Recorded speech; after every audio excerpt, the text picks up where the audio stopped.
La Chine va dévoiler vendredi le taux de croissance de son PIB au premier trimestre. Cette annonce est l'objet de beaucoup d'attention en Chine et à l'étranger en raison de la fébrilité actuelle de la situation économique. Écoutons le rapport mensuel de la Commission nationale pour le développement et la réforme.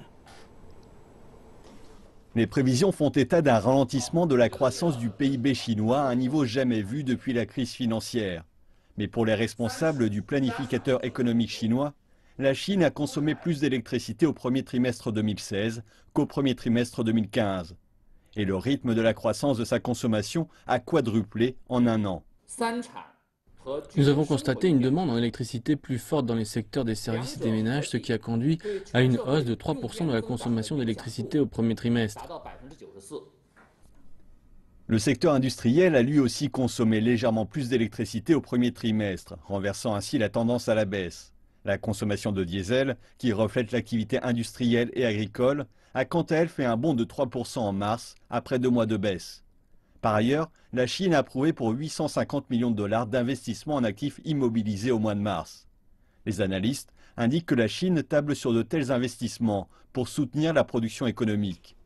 La CNDR explique que les pressions baissières que subit l'économie chinoise n'ont pas disparu, mais que les entreprises se sentent moins entravées par les contraintes de trésorerie.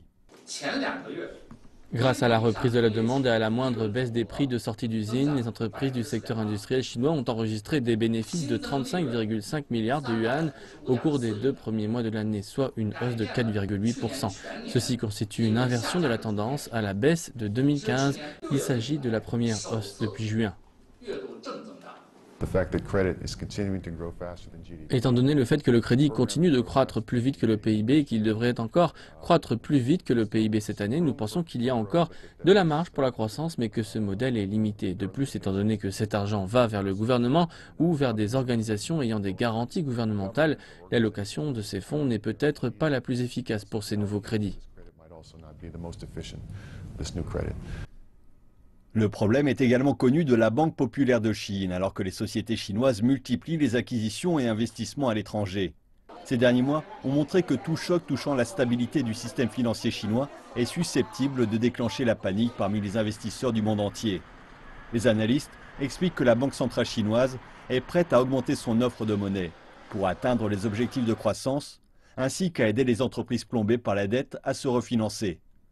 Ils ajoutent que l'objectif de la Chine est de sortir de l'engrenage d'une croissance nourrie par la dette, phénomène qui a débuté en 2008, pour bâtir une économie basée sur les services et pour gagner la confiance des investisseurs.